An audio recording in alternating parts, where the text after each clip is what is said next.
প্রিয় শিক্ষার্থীবৃন্দ, কেমন আছো তোমরা? আশা করি ভালো আছো। এই পৃথিবীর এই দুর্যোগের সময় করোনা করোনা যুক্ত পৃথিবীতে তোমরা আশা করি সবাই ভালো আছো এবং তোমাদের পরিবার সকলে ভালো আছে এবং আশা করি তোমাদের যে যদিও এই সময় লেখাপড়াটা সেরকম করাটা বেশ কষ্টকর, মনোযোগ ধরে রাখা। আশা করি তোমরা মনোযোগ ধরে রেখেছো আর কলেজকে অবশ্যই মিস করতেছো। আমি তোমাদেরকে এবং তোমার কলেজকে এবং ক্লাসে তোমাদের যে পদচারণা, কলেজ ক্যাম্পাসে তোমাদের যে পদচারণা, ক্লাসে তোমাদের মনোযোগী বসে থাকা, কখনো তোমাদের দুষ্টুমি, এই বিষয়গুলো খুবই মিস করতেছি। আশা করি খুব শীঘ্রই আল্লাহ আমাদেরকে এই মহা দুর্যোগ থেকে মুক্তি দিবেন এবং আমরা সবাই আবার ক্লাস বেরিয়ে আসতে পারবো। যাই হোক, এই সময় তোমাদের বাড়িতে থেকে লেখাপড়াটা যাতে হয়, সুন্দর হয়, পূর্বের পড়াগুলো যাতে তোমরা মনে রাখতে পারো, যেগুলো ভুলে গেছো সেগুলো আবার মনে আসে, সেজন্য আমরা ক্যান্টনমেন্ট কলেজ পরিবার তোমাদের জন্য অনলাইন ক্লাসের ব্যবস্থা করা হয়েছে ক্যান্টনমেন্ট কলেজ থেকে। আমি আজকে তোমাদের স্থির তৈরির চ্যাপ্টারটা রিভিউ করব, যেটা রিভিউ হবে, সুতরাং এটা সব কিছুতে খুব ডিটেলে বলা হবে তা না, কিন্তু চেষ্টা করবো সমস্ত কিছু টাচ করে যাওয়া যাতে তোমাদের মনে পড়ে যায়। স্থির তড়িতের চ্যাপ্টারটা শুনলে, মানে নামটা পড়লে যেটা প্রথম যে বিষয়টা আছে বিন্দু আধান, কারণ এই চ্যাপ্টারে বিন্দু আধান নিয়ে খুব বেশি কথা বলা হয়েছে। বিন্দু আধান তোমরা জানো বিন্দু আধান হচ্ছে যদি কোনো আধানের আকার আয়তন যদি খুব ক্ষুদ্র হয় তাহলে ওই আধানটাকে আমরা বলবো কি বিন্দু আধান। আর একভাবে বলা যায়, যদি একাধিক আধান যদি নিজেদের ভিতরে বল প্রয়োগ করে এবং তাদের একটা নির্দিষ্ট দূরত্ব থাকে, এই দূরত্বের তুলনায় যদি এই আধানের মানগুলো ক্ষুদ্র হয়, দূরত্বের তুলনায় আধানের মানগুলো যদি ক্ষুদ্র হয়, তাহলে তাহলে এই আধানগুলোকে কি বলবো? বিন্দু আধান। এটা যদি Q1 আধান হয়, এটা যদি Q2 আধান হয় এবং তাদের এই দূরত্ব যদি D হয়, এই D এর তুলনায় যদি Q1 এবং Q2 খুবই ক্ষুদ্র মানের হয়, তাহলে আমরা আধান দুটাকে বলবো কি? বিন্দু আধান। এরপরে আমরা যেটা জানবো, তোমরা জানো, তোমরা সবাই তোমাদের জানা, সেটা হচ্ছে কুলম্ব বল। কুলম্বের সূত্র। কুলম্বের সূত্র মূলত দুইটি আধানের উপর ক্রিয়াশীল, একে অপরকে যে বল ক্রিয়া করে, যে বলে ক্রিয়া করে, সেই বল নির্ণয় করার জন্য কুলম্ব সূত্র আমরা ব্যবহার করি।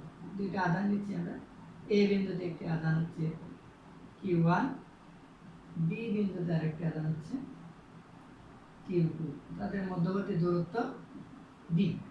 তাহলে এই যে আধান দুটির মধ্যে ক্রিয়াশীল বল তিনটা বিষয়ের উপর নির্ভর করে। এক হচ্ছে তাদের F proportional to Q1 into Q2, অর্থাৎ ক্রিয়াশীল বল আধান দুটির মানের গুণফলের সমানুপাতিক। দুই নম্বর হচ্ছে A proportional to 1/d², অর্থাৎ তাদের মধ্যবর্তী দূরত্বের বর্গের ব্যস্ত অনুপাত। তিন নম্বর হচ্ছে মাধ্যমে প্রকৃতি,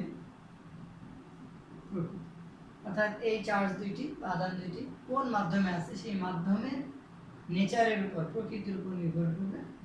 আমরা এই প্রকৃতি নিয়ে একটু পরে আলোচনা করব, আমাদের আলোচনার ভিতরে চলে আসবে। তাহলে এই দুটাকে যদি আমরা একসাথে লিখি তাহলে কি হবে? A proportional to Q1 Q2 divided by d²। প্রপোর্শনালটা তুলে দিলে আমরা পাই F is equal to C Q1 Q2 divided by d²। সিটা হচ্ছে কি? সমানুপাতিক ধ্রুবক। আমরা বল এর দূরত্ব D এবং চার্জ দুটি Q1 এবং Q2 যদি আমরা SI ইউনিটে নিই, বলটা হচ্ছে নিউটনে, দূরত্বকে মিটারে, এবং Q1 এবং Q2 কে যদি আমরা কুলম্বে নিই, তাহলে C এর মানটা আমরা পাই, C এর মানটা সাধারণত যদি শূন্য মাধ্যমে থাকে তাহলে C এর মানটা পাওয়া যাবে এই জায়গায় কিন্তু 9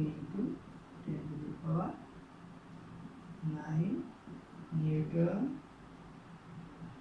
মিটার স্কয়ার আর এটা আমরা তাহলে c = 9 × 10⁹ নিউটন মিটার স্কয়ার আর কুলম্ব স্কয়ার।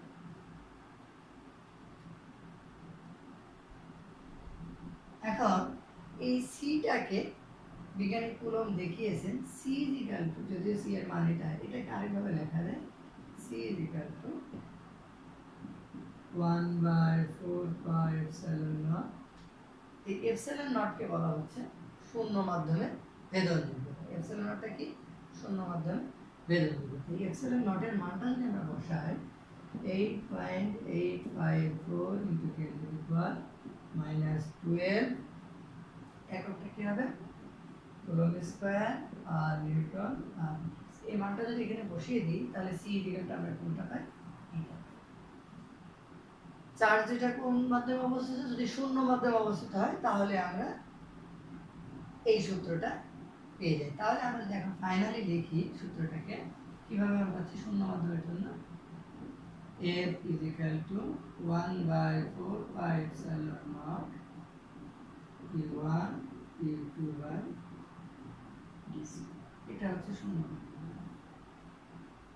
এখন যদি বলা হয় যে তাহলে যে কোনো মাধ্যমের জন্য এই কুলম্ব সূত্রের রূপটা কিরূপ হবে? যে কোনো মাধ্যমের জন্য কুলম্ব সূত্রের রূপটা কিরূপ?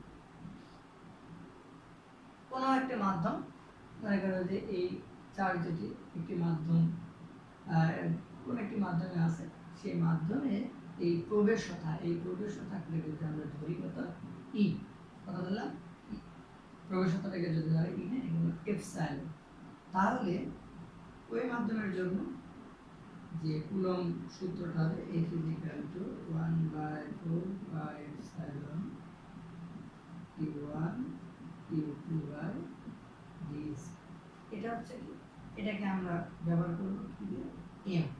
m মাধ্যমের একটা প্রবেশতা কত ই, তাহলে m মাধ্যমে কুলম্ব ফোর্সটা কত, সূত্রটা হচ্ছে এটা।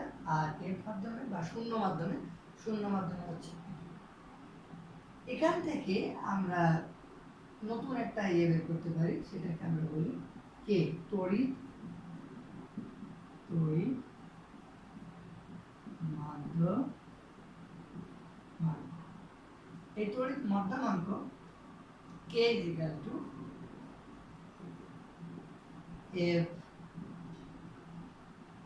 /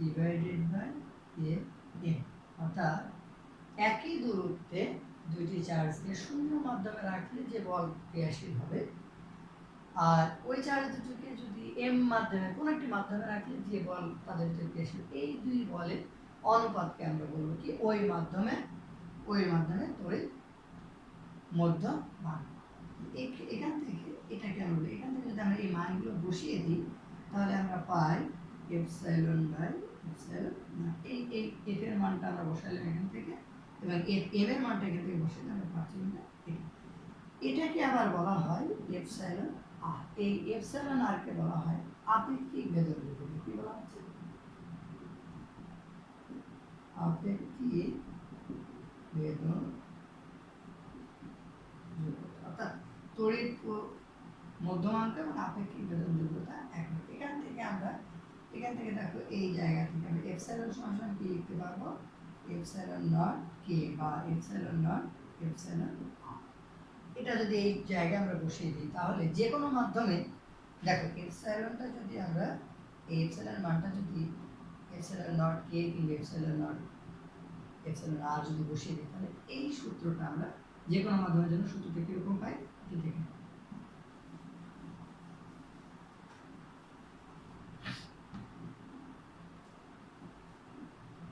Fm = কি হবে? 1/4πε0 k Q1 Q2/dc। এটাকে ভেক্টর রূপে লেখা যাবে, কারণ বল একটি ভেক্টর, তাহলে তাদের মধ্যে ক্রিয়াশীল বলটা ভেক্টর রূপে আমরা লিখতে পারবো। F m এদিকে যদি ভেক্টর রূপ দিই তাহলে কি হবে? 1/4πε0 k Q1 Q2/d²। এদিকে ভেক্টর রূপ লিখেছি, তাহলে এদিকে আমাদের ভেক্টর রূপ লিখতে হবে। আমরা একটা ভেক্টর রূপ বললাম কি ইউ বার। এই ইউ বারটা হচ্ছে এই যে দূরত্বের দিকে অর্থাৎ ডি এর দিকে একটি একক ভেক্টর। এটাকে আমরা লিখতে পারবো, এই ইউ বারকে আমরা লিখতে পারবো ইউ ক্যাপকে আমরা লিখতে পারবো vector D divided by D ভেক্টরের নাম। এটা হচ্ছে ভেক্টর, আমাদের কুলম্বের যে কুলম্ব সূত্রের ভেক্টরটা জানলাম। এখন বিষয় হচ্ছে যে যদি আমরা কুলম্ব বল দুইটা চার্জের ভিতরে বের করে থাকি, এই সূত্র দিয়ে বের করি আর এই সূত্র দিয়ে, যদি যে কোনো মাধ্যমে থাকলে এটা দিয়ে বের করবো, আর যদি শূন্য মাধ্যমে হয় তাহলে এই সূত্র দিয়ে আমরা বলটা নিব।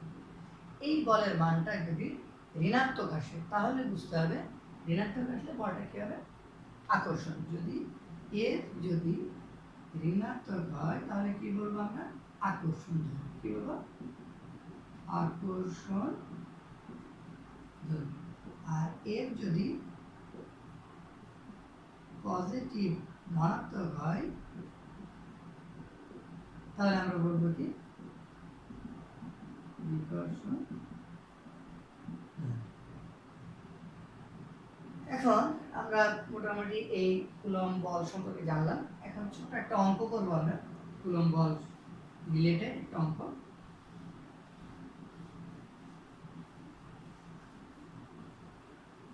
প্রথমে বলেছি যে বলা আছে তোমাদেরকে যে কুলম্ব এই যে বলটা একটি ভেক্টর রাশি, সুতরাং তার যে ইয়েটা যোগ যেটা হবে কি ভেক্টর রাশির যোগগুলো দেখো আমরা যে দুইটা আমরা একটা অঙ্ক আগে করি।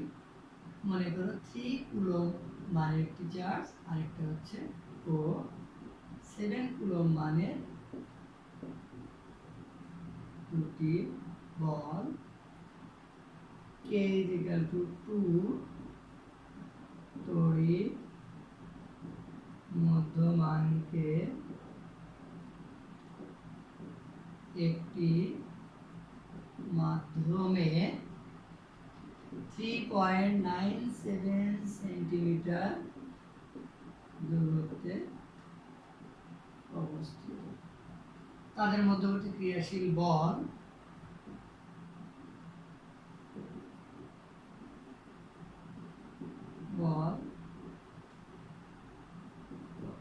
কোন সূত্রে ব্যবহার করব আমরা F = যেহেতু মাধ্যমের কথা বলা আছে তাহলে আমরা কি লিখব কোন সূত্র দিয়ে 1/4πε0 k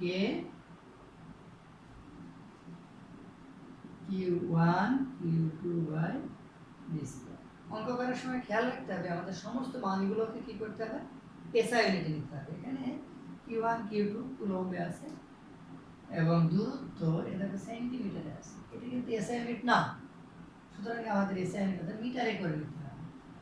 কে এর মানটা দেওয়া আছে, এপসাইলন নট এর মানটা দেওয়া আছে, মানগুলো বসায় দিলে আমরা কি পেয়ে যাব অ্যানসারটা পেয়ে যাব। যেহেতু চার্জ দুটো ধনাত্মক তাহলে রেজাল্ট কি পাবো আমরা ধনাত্মক পাবো এবং বলবো কি বলটি বিকর্ষণ। কিন্তু যেটা পাচ্ছি বিকর্ষণ যদি যে কোনো একটি চার্জ মানে এটা যদি ঋণাত্মক হতো তাহলে আমাদের কি হতো রেজাল্ট পাইতাম ঋণাত্মক। সেক্ষেত্রে বলতাম কি বলটি কি আকর্ষণ ধরে। এরপরে আমরা জানবো বলের উপরিপাতন। কি জানবো বলের উপরিপাতনের নীতি। বলের উপরিপাতনের নীতি। একটি চার্জ যদি কিউ হয় এবং এই চার্জের উপর যদি এর উপর Q1 Q2 Q3 এরকম যদি কিছু চার্জে তার উপরে বল ক্রিয়া করে তাহলে এই চার্জের উপর মোট ক্রিয়াশীল বল F হবে কি এই যে স্বতন্ত্র বল চার্জগুলো Q1 চার্জ Q এর উপর একটি বল প্রয়োগ করছে, Q2 চার্জ Q এর উপর একটি বল প্রয়োগ করছে, এই যে স্বতন্ত্র বলগুলো সেই স্বতন্ত্র বলগুলো ভেক্টর যোগফল দ্বারা আমরা এই Q এর উপর মোট বলটা বের করব।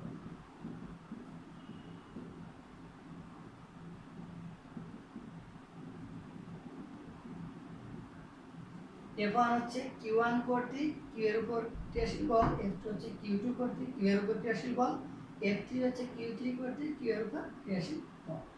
এই যোগ করার ক্ষেত্রে এই যে বলগুলো যখন আমরা যোগ করব, ভেক্টর যোগের যে নিয়ম, সামান্তরিক সূত্র, সেই সূত্র দিয়ে আমরা বলের মানটা নির্ণয় করব এবং বলের দিক নির্ণয় করার জন্য যে সূত্রটা আমরা ব্যবহার করি, এই যে ট্যান বা ভেক্টরের দিক নির্ণয় করা, লব্ধির দিক ইকুয়াল টু দুটো ভেক্টর যদি আমরা এই যে Q Q cos alpha P plus Q sine alpha, এই সূত্রটা দেখেছি। পি এবং কিউ এর লব্ধি পি এর সাথে যে কোনো প্রতিষ্ঠা যদি থিটা হয়, তাহলে এই সূত্র দিয়ে আমরা ওই থিটার মানটা নির্ণয় করতে পারি। এই ক্ষেত্রেও আমাদেরকে একইভাবে কি করতে হবে, যদি একাধিক বল থাকে তাহলে বলের মান নির্ণয় করা, লব্ধের মান নির্ণয় করার সাথে সাথে দিকটাকেও নির্ণয় করতে হবে। যদি দিক নির্ণয় করা না হয় তাহলে কিন্তু অঙ্কটা অসম্পূর্ণ থেকে যাবে, অবশ্যই দিক নির্ণয় করতে হবে। এরপরে আমরা জানবো তড়িৎ ক্ষেত্র। কি জানবো? তড়িৎ ক্ষেত্র। তড়িৎ ক্ষেত্র হচ্ছে কি, একটি চার্জিত কণা যদি আমরা রাখি, এটা মনে করে তার পজিটিভ চার্জিত একটি বড় চার্জ, এই চার্জটা তার চারিদিকে একটা অঞ্চল সৃষ্টি করে, একটা অঞ্চল সৃষ্টি করে। যে অঞ্চলের ভিতরে অন্য কোনো চার্জকে যদি আমরা নিয়ে আসি, ওই অঞ্চলের ভিতরে অন্য কোনো চার্জকে যদি নিয়ে আসা হয়, তাহলে ওই চার্জটা কি করবে, তার উপর একটি বল প্রয়োগ করবে। এই যে অঞ্চলের ভিতরে তার এই প্রভাব বজায় থাকে, সেই অঞ্চলটাকে এই চার্জের জন্য কি তার একটি তড়িৎ ক্ষেত্র। কি বলবো? তড়িৎ। এরপরে আমরা জানবো তড়িৎ ক্ষেত্রের প্রাবল্য। তড়িৎ ক্ষেত্রের প্রাবল্য, কোন কোন বইয়ে তড়িৎ ক্ষেত্রের প্রাবল্য না বলে তীব্রতাও বলে।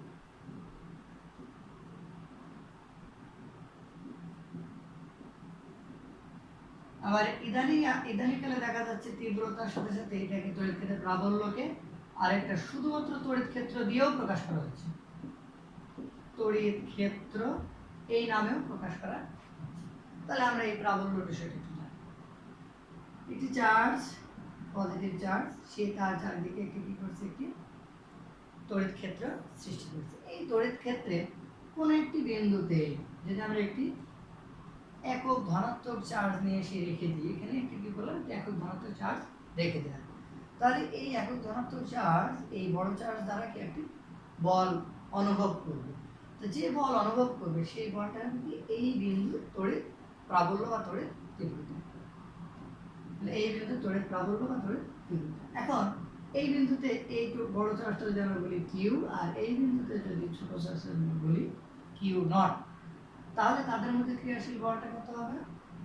এফ ইজিক্যাল, যদি ক্রিয়াশীল বলটাকে যদি বলি এফ, তাহলে এই বিন্দুতে তড়িৎ ক্ষেত্রের প্রাবল্য যেটা, সেটাকে যদি ই দ্বারা সূচিত করি, ই ইজিক্যাল হবে এফ ডিভাইডেড বাই কিউ। কি হবে? F divided by Q. এইটা দিয়ে আমরা কি করব, তড়িৎ ক্ষেত্রের প্রাবল্যটা নির্ণয়। এখন বিন্দু চার্জের জন্য কোন বিন্দুতে তড়িৎ ক্ষেত্রের প্রাবল্য আমরা নির্ণয় করতে পারি। এখন তড়িৎ ক্ষেত্রে যে প্রাবল্য ই, এই ই এর এককটা কি হচ্ছে, এফ এর এককটা কি নিউটন, আর চার্জের এর একক কি কুলম্ব। তাহলে ই এর একক হচ্ছে কি নিউটন আর কুলম্ব। এটা মনে রাখতে হবে, এটা কি তড়িৎ ক্ষেত্রের প্রাবল্যের একক। মাত্রাটা আমরা নির্ণয় করতে পারবো। এরপর আমরা একটা জিনিস মজার বিষয় দেখো, এই বিন্দুটা যত কাছে হবে, আমরা একটু এটা দেখাচ্ছি, যত কাছে হবে এই চার্জটাকে যদি আমরা এই জায়গায় রাখি, দূরত্বটা কমে যাচ্ছে, তো মানে কি এটা বেড়ে যাবে।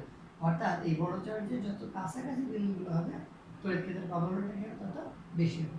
যত দূরে হবে তড়িৎ ক্ষেত্রের প্রবলটা কি হবে, তত কম। এখন কথা হচ্ছে আমরা কত দূর পর্যন্ত এই প্রাবল্যটা অনুভব করবো। যদিও আমরা জানি যে থিওরিটিক্যালি কোনো চার্জের জন্য তোমার তড়িৎ ক্ষেত্রটা তাত্ত্বিকভাবে কি অসীম পর্যন্ত বিস্তৃত, কিন্তু প্র্যাকটিক্যালি আমরা অসীম পর্যন্ত পাবো না।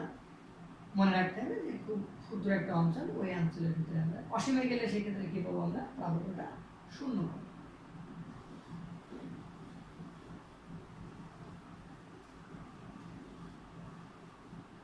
এরপর আমরা জানবো বিন্দু চার্জের জন্য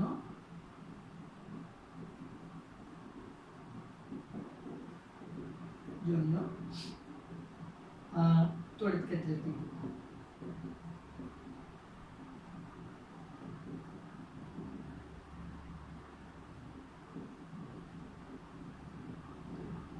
এটি চার্জ দিলাম, এটা প্লাস কিউ চার্জ, আরেকটা এখান থেকে দূরত্বে অবস্থিত আর দূরত্বে অবস্থিত একটি বিন্দু, সেই বিন্দুতে একটি চার্জ আমরা রেখেছি কিউ নট।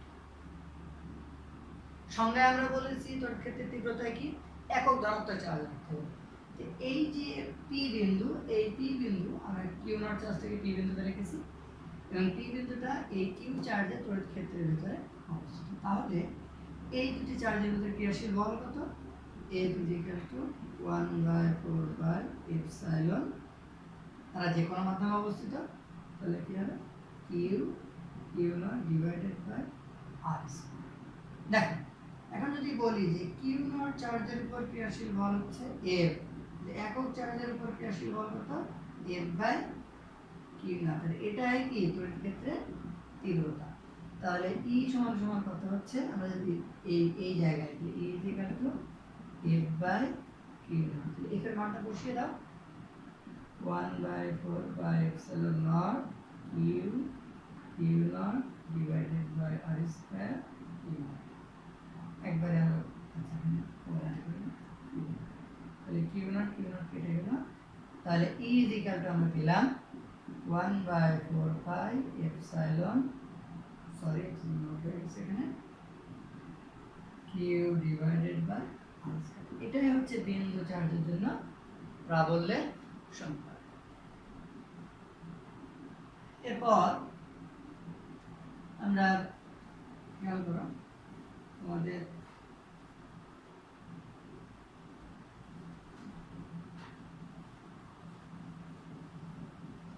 এরপরে আমরা জানবো চার্জের আধান ঘনত্ব বা তলমাত্রিক ঘনত্ব। কি জানবো? আধান ঘনত্ব বা তলমাত্রিক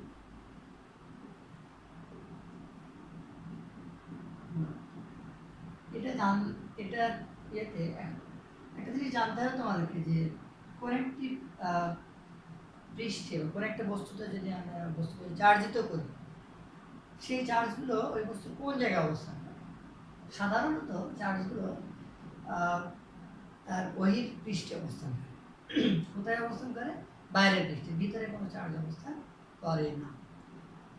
তাহলে আমি যদি একটা এরকম একটা গোলক আকৃতির একটা বস্তু নিয়েছি, তাকে আমরা কি করলাম? কিউ চার্জে চার্জিত করলাম, ধনাত্মক চার্জ। তাহলে কি হবে? এই চার্জগুলো তার কি বাইরের পৃষ্ঠে অবস্থান,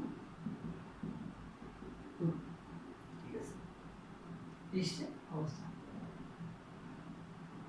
সাধারণত এরকম। এখন যদি এটা যদি এরকম হয় তাহলে কোথায় অবস্থান করবে? এটা মনে রাখতে হবে, কারণ চার্জ সাধারণত উত্তল পৃষ্ঠে বেশি অবস্থান করে, অবতল পৃষ্ঠে কি কম। যদি চার্জিত করি এই অংশে চার্জের পরিমাণটা কি হবে? কম হবে। এই দিকে কি করবো আমরা? চার্জের পরিমাণটা বেশি কম। যা চার্জের তলমাত্রিক ঘনত্ব বলতে বোঝাবে যে কোনো তড়িৎ ক্ষেত্রে, যদি আমি বলি যে একটা চার্জ, তার তড়িৎ ক্ষেত্রে এই তড়িৎ ক্ষেত্রের দিক কোনো একটি একক একটি বিন্দু কল্পনা করি, যে ওই বিন্দুর চারিদিকে একক ক্ষেত্রফলের ভিতরে সরি আমি ভুল বললাম, এই যে গোলকটাকে আমি চার্জিত করছি, চার্জটা কোথায় আছে? পৃষ্ঠের উপরে। এই পৃষ্ঠের উপরে কোন একটি বিন্দুতে আমরা কল্পনা করি, ওই বিন্দুর চারিদিকে একক ক্ষেত্রফলে যে পরিমাণ চার্জ অবস্থান করবে তাকে আমরা বলবো কি চার্জের আধান, এই গোলকের এই পৃষ্ঠের আধান ঘনত্ব বা তলমাত্রিক ঘনত্ব। অর্থাৎ এই তলমাত্রিক ঘনত্ব যদি সিগমা বলা হয়, সিগমা ইকুয়াল কি হবে? এই টোটাল চার্জের পরিমাণ যদি হয় কি কিউ, আর এই টোটাল যেহেতু গোলকের ক্ষেত্রফলটা যদি আমরা বলি, সমগ্র তলের ক্ষেত্রফল যদি এ ধরি, তাহলে সিগমা ইকুয়াল হচ্ছে কিউ বাই এ। এ গোলকের সমগ্র তলের ক্ষেত্রফল আবার আমরা বলতে পারি কি কত? তোমরা জানো ফোর পাই আর স্কোয়ার, এই আর যদি হয় কি এগুলোকে ব্যাসার্ধ, তাহলে Q by four pi R square, এটা বা এটা হচ্ছে আধান ঘনত্ব বা তলমাত্রার ঘনত্বের একক দ্বারা কি হচ্ছে, এর একক হচ্ছে কুলম্ব আর এর একক হচ্ছে কত, কিউ এর একক কুলম্ব আর ক্ষেত্রফলের একক হচ্ছে মিটার স্কয়ার। তাহলে এই সিগমার একক হচ্ছে কত, কুলম্ব আর মিটার স্কয়ার। এটা এভাবে লিখতে হবে, অনেকে এটা এরকম করে লিখে ফেলে, এটা কিন্তু ভুল, কারণ এটা per centimetre square, per centimetre square, coulomb per metre square, এটা মনে রাখতে হবে, পরীক্ষায় আসে দেখা যায় যে তোমার ভুল। এরপর এটা আমরা জানলাম, এরপরে আমরা জানবো পরবর্তী যে টপিকটা, সেটা হচ্ছে যে এই আধান ঘনত্ব এবং তড়িৎ ক্ষেত্র বা তড়িৎ ক্ষেত্রের প্রাবল্য এর মধ্যে সম্পর্ক, অর্থাৎ সিগমা ও ই এর মধ্যে এর সম্পর্ক, সিগমা সমান সমান আমরা যদি বলি যে এরকম একটা গোলক আকৃতির বস্তু, তাকে চার্জিত করা হয়েছে কিউ, তার ব্যাসার্ধ আর, তাহলে তার যে আধান ঘনত্ব সিগমা ইজ ইকুয়াল টু কি হবে, Q divided by 4 pi R square. আর এটা যদি তোমার এপসাইলন মানে তড়িৎ প্রবেশতা বিশিষ্ট কোনো মাধ্যমে অবস্থান করে, তাহলে এর পৃষ্ঠের উপরে যে তড়িৎ ক্ষেত্রের মান সেটা কত হবে, E is equal to হবে 1/4 pi epsilon Q by R square. এই দুইটাকে যদি আমরা লিখি, এটাকে আরেকটু একটু মডিফাই করা যায়, দেখো 1/এপসাইলন লিখে এটাকে লেখা যায় Q by 4 pi R square. এটা সমান সমান কি, এটা তাহলে দেখো E is equal to কি হচ্ছে 1/এপসাইলন সিগমা, অর্থাৎ E is equal to sigma divided by epsilon.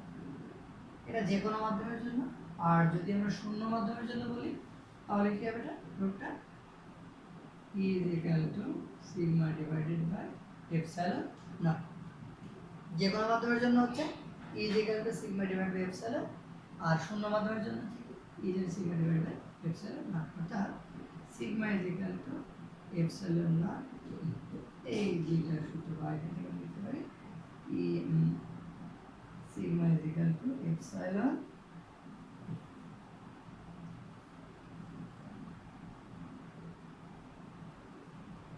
আচ্ছা, এরপর আমরা জানবো হচ্ছে তড়িৎ বিভব। কি জানবো, তড়িৎ বিভব। তোমরা নর্মালি বিভব শক্তির সাথে পরিচিত আছো, বিভব শক্তি, তাপ, তাপমাত্রা, এই বিষয়গুলো, বিশেষ করে তাপ এবং বিভব শক্তি। তোমরা জানো যে পানি সবসময় কি হয়, নিচের দিকে যায়, কেন নিচের দিকে প্রবাহিত হয়, কারণ হচ্ছে সে তার বিভব শক্তিটা কমাতে চায়। আবার তাপ প্রবাহিত হয় কোন দিকে, বেশি তাপমাত্রার বস্তু থেকে কম তাপমাত্রার বস্তু থেকে। কেন, কারণ এখানে আসলে বিষয়টা এরকম বলা যায় যে তাপমাত্রা যে তাপীয় অবস্থা, ওই অবস্থা থেকে সে কি কম তাপীয় অবস্থার দিকে যেতে চায়, সাম্যাবস্থার দিকে যেতে চায়। ঠিক সেরকম তড়িৎ বিভবও ওই রকম একটা বিষয়। তড়িৎ বিভব যদি আমরা বলি, তড়িৎ বিভব এটাকে যদি সংজ্ঞা বলা হয় যে তড়িৎ বিভব হচ্ছে কোনো চার্জিত বা আহিত বস্তু এমন একটা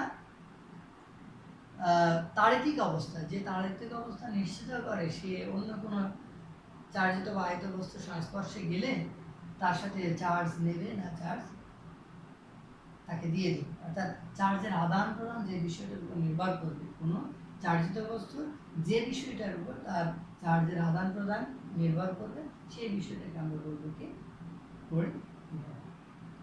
এমন একটা অবস্থা যে অবস্থা নিশ্চিত করে সে কোনো অন্য কোনো চার্জিত বস্তু নিকটে আসলে চার্জ দিবে নাকি চার্জ নিবে। দুইটি চার্জ যদি তোমরা জানো যে একই যদি ইয়ে হয়, যদি দুইটা চার্জিত করলাম, দুইটার আকার যদি একই হয়, একই বস্তু দিয়ে তৈরি এবং কি একই পদার্থ, একই তাদের আয়তনটা কি একই এবং শেপটাও একই, যদি তাই দেখি এখানে কিউ পরিমাণ চার্জ Q1, এখানে কি হচ্ছে কি Q2।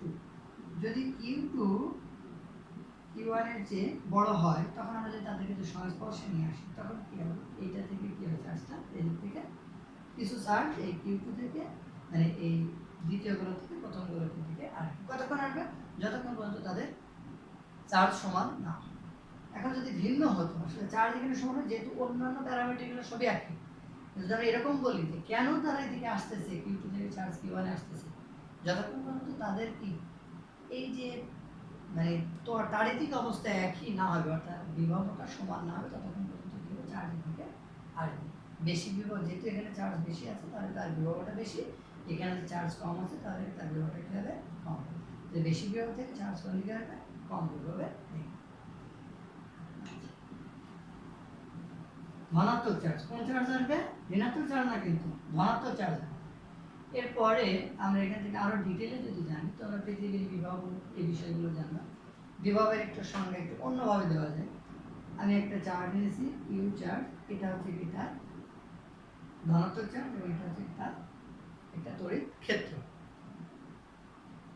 এই বিভবের সংজ্ঞাটি এভাবে দেওয়া যায় যে অসীম থেকে কোনো একটি একক ধনাত্মক চার্জকে আমরা যদি কোনো তড়িৎ ক্ষেত্রের একটি বিন্দুতে নিয়ে আসতে চাই, এই নিয়ে আসার জন্য যে কাজ করা হবে সেই কাজটাকে আমরা বলবো কি এই বিন্দু, ওই যে বিন্দুতে নিয়ে আসবো ওই বিন্দুর বিভব।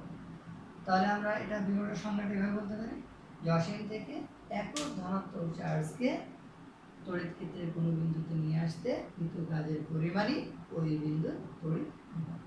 অসীম বলতে কি বোঝাবে, অসীম বলতে বোঝাবে এই যে তড়িৎ ক্ষেত্র সৃষ্টি করেছে, যেটা চার্জটা যে তড়িৎ ক্ষেত্র সৃষ্টি করেছে সেই তড়িৎ ক্ষেত্রে কি বাইরে মানে কি জাস্ট বাইরে থেকে যদি আমরা নিয়ে আসি তাহলে যে কাজটা সেটাকে আমরা বলবো কি তড়িৎ বিভব। এখানে অসীম থেকে যদি কিউ পরিমাণ চার্জকে নিয়ে আসলাম, এই টোটাল এটা হচ্ছে বড় চার্জ কিউ, আর ছোট চার্জ নিয়েছি কত কিউ। এখন দেখো এই কিউ পরিমাণ চার্জ নিয়ে আসতে যদি আমার কৃত কাজের পরিমাণ হয় কত ডাব্লিউ, কত হলো ডাব্লিউ। অসীম থেকে কিউ পরিমাণ চার্জ নিয়ে আসতে কৃত কাজের পরিমাণ কত ডাব্লিউ। তাহলে কিউ পরিমাণ চার্জ নিয়ে আসতে কৃত কাজ ডাব্লিউ, একক পরিমাণ চার্জ নিয়ে আসতে কত ডাব্লিউ বাই কিউ, কত ডাব্লিউ ডিভাইডেড বাই কিউ।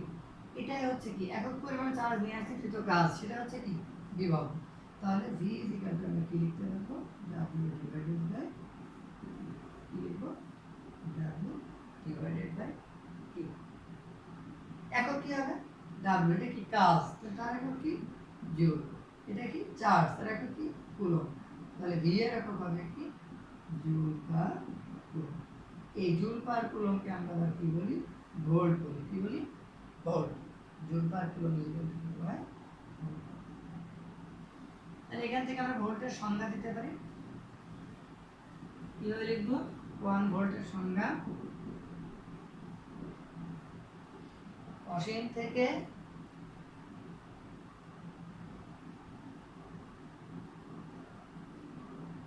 থেকে যদি আমরা 1 কুলম্ব মানের একটি চার্জকে তড়িৎ ক্ষেত্রের কোনো বিন্দুতে নিয়ে আসি এবং তাতে যদি কাজ হয় 1 জুল, তাহলে ওই বিন্দুর বিভবকে আমরা বলবো কি 1 ভোল্ট। এই বিন্দুতে আমরা 1 কুলম্ব চার্জ নিয়ে এসেছি, কাজের পরিমাণ কত 1 জুল, তাহলে কি বলবো আমরা ওই বিন্দুর বিভব হবে কি 1। এরপর আমরা মোটামুটি এগুলো জানলাম। এখন আমরা জানবো বিন্দু চার্জের জন্য বিভবের সমীকরণ, তোমরা একটু জেনে নাও। এটা আমি বের করে দেখাচ্ছি না কারণ এতটা আমাদের প্রয়োজন নেই। বিন্দু চার্জের জন্য কোনো বিন্দুতে বিভব, সেটার সমীকরণটা কি V is equal to 1 by 4 pi epsilon Q Q divided by, এটাই হচ্ছে একটু ছোট করে বলে দিই, এটা একটা বিন্দু চার্জ, সেটার মান কত কিউ, তার থেকে আর দূরত্বে অবস্থিত একটি বিন্দু পি বিন্দু আর, এই বিন্দুতে বিভবের সমীকরণটা কি হবে, ঠিক আছে, এই বিন্দুতে বিভবের সমীকরণ হবে। এরপর আমরা একটা কথা খেয়াল রাখবো যে এই যে বিভবটা ভেক্টর রাশি না স্কেলার রাশি, এটা একটা তোমাদের বলা হয়নি। বিভব মূলত কি, বিভব একটি কাজ, আর তোমরা জানো কাজ হচ্ছে কি, কাজ হচ্ছে স্কেলার রাশি, তাহলে বিভবটা কি হয় স্কেলার রাশি, কারণ W/Q, এটা যেহেতু স্কেলার রাশি আর এটাও স্কেলার রাশি, সুতরাং V কি হবে স্কেলার রাশি। তাহলে বিভবের যদি যোগ একটি চার্জের জন্য যদি একটি বিন্দুতে যদি একাধিক চার্জের জন্য বিভবও আমরা পাই, তাহলে ওই বিন্দুর মোট বিভবটা আমরা নির্ণয় করব কিভাবে, জাস্ট যোগ করব। মনে করো একটা বিন্দু হচ্ছে P, এখানে একটি চার্জ আছে, এখানে একটি চার্জ আছে, Q1, এটা Q2, এটা Q3, এই তিনটি চার্জের জন্য এই বিন্দুতে আমরা কি করব বিভব, এর জন্য বিভব যদি V1 হয়, এর জন্য V2 হয়, এর জন্য V3 হয়, তাহলে আমরা কি করব, পি বিন্দুতে মোট যে বিভব সেই বিভব V হবে V1 plus V2 plus V3। এর ভিতরে যদি কোনো একটি চার্জ, এখানে তো একটা চার্জ লিখেছি Q, এই এটা যদি নেগেটিভ চার্জ হয় তাহলে V2 কি হবে V1 minus V2 plus V3, সেখানে V2 নেগেটিভ হয়ে যাবে। এবং এর জন্য কিন্তু দিক নাই, এটা কিন্তু জাস্ট মানটা নিব এবং নেগেটিভ মানটা আমরা বসিয়ে এই পি বিন্দুতে লব্ধ বিভবটা নির্ণয় করব। আর তড়িৎ ক্ষেত্র যেটা আছে বা তড়িৎ ক্ষেত্রের প্রাবল্য ই, তড়িৎ ক্ষেত্রের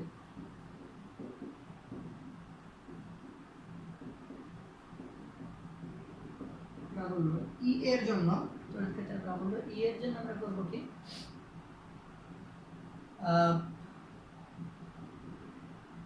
একটা বিষয় খেয়াল করো যে একটি চার্জ, এখানে একটি চার্জ আছে, এখানে একটি চার্জ আছে, এই বিন্দুতে যদি আমরা প্রাবল্য নির্ণয় করি, এর জন্য একটা প্রাবল্য পাবো, এর জন্য একটি প্রাবল্য পাবো, এর জন্য একটি প্রাবল্য। এখানে লব্ধ প্রাবল্যের জন্য আর কি করতে হবে, যেহেতু এটা যে Q1 হয়, এই প্রাবল্যটা হলো E1, এটা Q2, এটা হচ্ছে E2, এটা Q3, এটা কি E3, তাহলে এই যে P বিন্দুতে যে লব্ধ প্রাবল্য সেটাকে আমরা লিখব P বিন্দুতে লব্ধ প্রাবল্য E হবে E1 E2 E3, অবশ্যই কি ভেক্টর, কারণ হচ্ছে এই E গুলো কি প্রাবল্য হচ্ছে ভেক্টর, ঠিক আছে।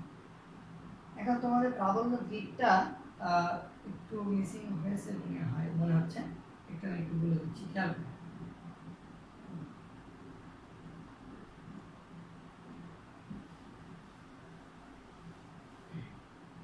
বিন্দু চার্জের যখন প্রাবল্যের কথাটা বলেছিলাম আমি, এটা হচ্ছে বিন্দু চার্জ কিউ, এই বিন্দুতে প্রাবল্য দিক, এটা যদি ধনাত্মক হয়, সঙ্গে আমরা এখন ধনাত্মক চার্জ দিয়েছি, তাহলে এর দিক কিন্তু বিকর্ষণ বলে কোন দিকে যাবে, এদিকে, অর্থাৎ তড়িৎ ক্ষেত্রের দিকে। আর এটা যদি ঋণাত্মক হয়,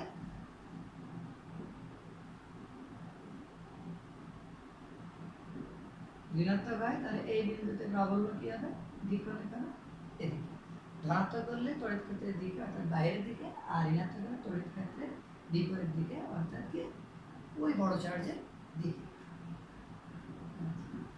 এই মোটামুটি বিষয় গেল। এখন আমরা কিছু লেখচিত্র, ছোট ছোট কয়েকটা লেখচিত্র, দুইটা লেখচিত্র আছে যেটা খুব গুরুত্বপূর্ণ, সেটা নিয়ে আমরা একটু আলোচনা করব।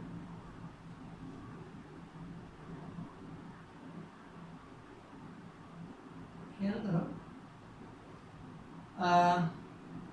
এটা গোলক আকৃতির চার্জের জন্য, গোলক আকৃতির একটি চার্জের জন্য তার পৃষ্ঠের উপরে বিভব এবং প্রাবল্য যে আমরা সম্পর্ক এটা দেব লেখচিত্র। দেখো কোনো বস্তুকে যদি আমরা চার্জিত করি তাহলে চার্জগুলো কোথায় অবস্থান করে, পৃষ্ঠের উপর। এই গোলক আকৃতিতে এটা যদি চার্জিত করি, কিউ পরিমাণ চার্জে চার্জিত করছি, চার্জগুলো কোথায় অবস্থান করবে, পৃষ্ঠে। আমরা ভিতরে কোনো বিন্দুতে কিন্তু চার্জ পাবো না। এই গোলকের ব্যাসার্ধ যদি আর হয়, এটা এমনভাবে পৃষ্ঠে ডিস্ট্রিবিউটেড হয়ে যাবে, মানে ইউনিফর্ম সুন্দরভাবে সুষমভাবে বন্টিত হয়ে যাবে, যেন মনে হবে এই চার্জটা কিউটা এই গোলকের কেন্দ্রে আছে। মানে এই গোলক থেকে যেটা চার্জ দিত, তাহলে এর জন্য কি হবে, আমরা বলরেখা পাবো। বলরেখা চারিদিক থেকে তোমরা জানো যে তোমাদের নবম দশমে পড়ানো হয়েছে যে বলরেখাগুলো ধনাত্মক চার্জ থেকে কি লম্বভাবে বহির্মুখী। যে বলরেখা পাবো, এখন যদি এই সমস্ত চার্জগুলো দিয়ে কেন্দ্রে রাখতাম, দেখো চার্জিত করেছি, চার্জগুলো কোথায় আছে, পৃষ্ঠে আছে, এবং বলরেখা কোন দিকে আমরা পেয়েছি, যে বলরেখা পেয়েছি এই সমস্ত চার্জকে কেন্দ্রে রাখা হতো, কোথায় রাখা হতো, কেন্দ্রে, তাহলে কিন্তু একই বলরেখা পেতাম। কি পেতাম, একই বলরেখা পেতাম। আর যেহেতু একই বলরেখা পেতাম, তার অর্থ হচ্ছে কি পৃষ্ঠের সমস্ত বিন্দুতে আমরা কি পাবো, প্রাবল্যটা কি পাবো, একই পাবো। আর গোলক আকৃতির পরিবাহের জন্য পৃষ্ঠের প্রাবল্য সমীকরণটা তোমরা জানো, ই সমান সমান কত, 1/4 পাই এপসাইলন কিউ বাই আর। ঠিক আছে, পৃষ্ঠের উপরে বিভবটা কত হবে, v is equal to 1/4 pi epsilon Q by. আমরা চাইলেও কিন্তু এই চার্জ দিয়ে কেন্দ্রের এই বস্তুর ভিতরে কোনো বিন্দুতে রাখতে পারবো না। তার অর্থ কি, ভিতরে যেহেতু কোনো চার্জ আমরা রাখতে পারছি না, তার অর্থ হচ্ছে এই গোলকের ভিতরে কোনো বিন্দুতে প্রাবল্যটা কি হবে, শূন্য। প্রাবল্য কি হবে, শূন্য।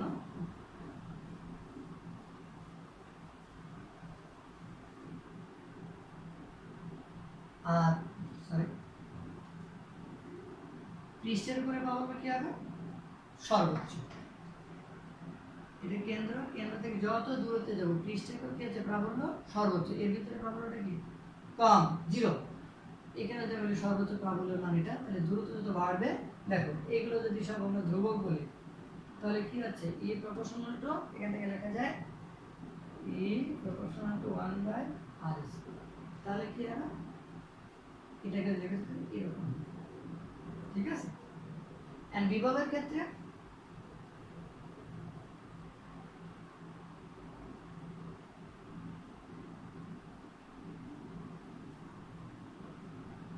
বিভবের ক্ষেত্রে এই পৃষ্ঠের ভিতরে মানে এই গোলকের ভিতরে কোনো বিন্দুতে বিভব এবং বাইরের এই পৃষ্ঠের উপরে কোনো বিন্দুতে বিভব একই। কারণ হচ্ছে এই যে পৃষ্ঠ থেকে কোনো চার্জকে ভিতরে কোনো বিন্দুতে নিয়ে আসতে কোনো কাজ সংঘটিত হয় না, যেহেতু কাজ সংঘটিত হয় না, সুতরাং কি এখানকার বিভব এখানকার বিভবটা কি সমান, অর্থাৎ এই বিন্দুর বিভব পৃষ্ঠের উপর বিভব, ভিতরে কোনো বিন্দুর বিভবের কোনো পার্থক্য নেই, যার ফলে কি বিভবটা সমান।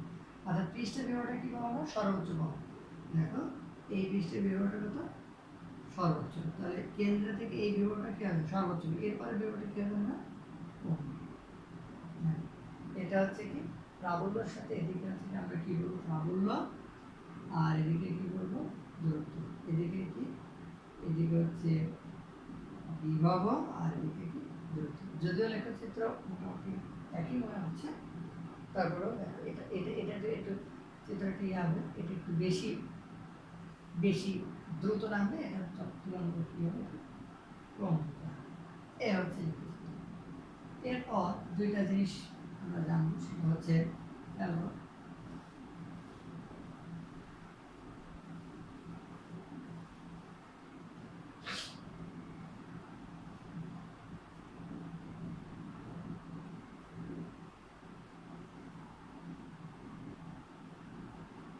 বিভব পার্থক্য, এই বিষয়টা বলা হয়নি। খেয়াল করো, দুইটা বিন্দু নিয়েছি, এ বিন্দুতে একটি চার্জ আছে, এ একটা বিন্দু, বি একটা বিন্দু। এ বিন্দুর বিভব হচ্ছে ভি এ, বি বিন্দুর বিভব হচ্ছে ভি বি। এ বিন্দুর বিভব ভি এ এবং বি বিন্দুর বিভব হচ্ছে ভি বি।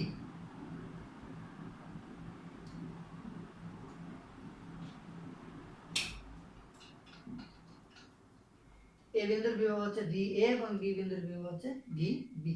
তাহলে তাদের এখন কোন একটি চার্জকে যদি আমরা একটি চার্জকে যদি এ থেকে বি তে নিয়ে যাই, একটি একক ধনাত্মক চার্জকে এ থেকে বি তে নিয়ে গেলাম, তাহলে যে কাজ হবে সেটা হবে কি এ এবং বি বিন্দুর বিভব পার্থক্য। সেই কাজটা যদি আমরা বলি, সেই বিভব পার্থক্য ভি দ্বারা যদি প্রকাশ করি, তাহলে কি হবে, ভি বি মাইনাস বি। আবার একইভাবে বলতে পারি যে বি থেকে যদি এতে নিয়ে আসি একটি একক ধনাত্মক চার্জকে, তাহলে যে কাজ হবে সেটাও বিভব, সেটাকে আমরা ভি ইজ ইকুয়াল টু কি VB, sorry V A minus VB. And A থেকে বিতে নিয়ে যদি কাজটা ধনাত্মক হয় তাহলে কি বি থেকে এতে নিয়ে আসতে কি হবে, কাজটা ঋণাত্মক হবে। ঠিক আছে, কাজ এ থেকে বিতে নিয়ে ধনাত্মক হয় তাহলে বি থেকে এতে নিয়ে আসতে কি হবে, ঋণাত্মক হবে। আচ্ছা, এখন তোমাকে বলা হলো যে বি বিন্দু থেকে কিউ পরিমাণ চার্জকে তুমি কি করলা, এ বিন্দুতে নিয়ে আসলা। বি বিন্দু থেকে কিউ পরিমাণ চার্জকে, তাহলে কৃত কাজের পরিমাণটা কত? একক ধনাত্মক চার্জকে নিয়ে আসতে ভি, তাহলে কিউ পরিমাণ চার্জকে নিয়ে আসতে কৃত কাজ ডব্লিউ ইকুয়াল টু কি হবে, ভি ইনটু কিউ। তার মানে হচ্ছে কি V A minus VB into Q. এটা দিয়ে আমরা অঙ্ক করে থাকি, খুব মনোযোগ সহকারে এটা মনে রাখবা, এটা দিয়ে আমরা অঙ্ক করে থাকি। ঠিক আছে, আচ্ছা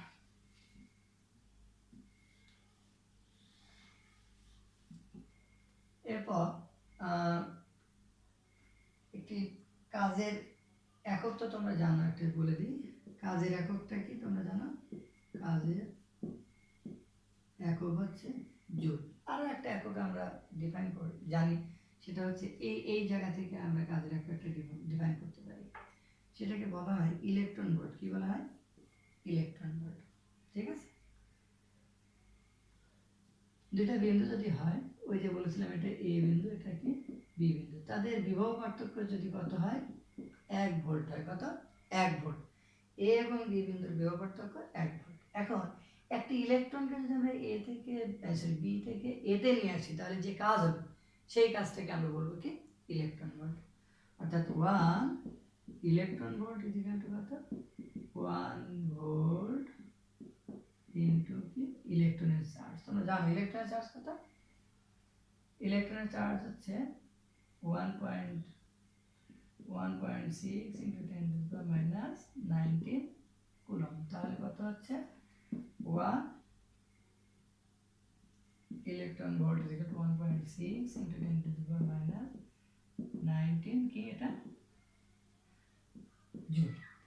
ইলেকট্রন ভোল্ট একটি ছোট একক, এর চেয়ে বড় একটি একক আছে, আমরা মেগা ইলেকট্রন ভোল্ট বলি। 1 মেগা ইলেকট্রন ভোল্ট সমান সমান 10 to the power 6 electron volt. তাহলে হচ্ছে 1 MeV equal to 1.6 into 10 to the power minus 19 into 10 to the power 6. That means 1.6 into 10 to the power minus 13 joule. 1 MeV.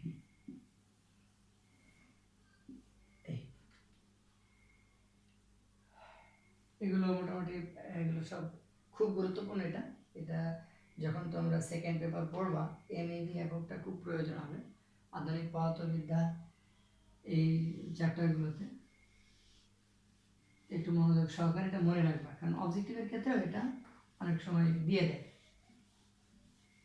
আর যে লেখচিত্রটা দেখানো হলো, এই লেখচিত্রটা খুবই গুরুত্বপূর্ণ। এই লেখচিত্র রিলেটেড সৃজনশীল মানে অনুধাবন কোশ্চেন কিন্তু পরীক্ষায় আসে। এরপর একটা জিনিস তোমাদেরকে বলতে হবে, সেটা হচ্ছে কি তড়িৎ। এটা দিয়ে আজকে লেকচারটা শেষ করব। তড়িৎ বিভব ও তড়িৎ প্রাবল্য। তড়িৎ বিভব এবং তড়িৎ প্রাবল্য, এদের মধ্যে সম্পর্ক, এদের মধ্যে কি সম্পর্ক।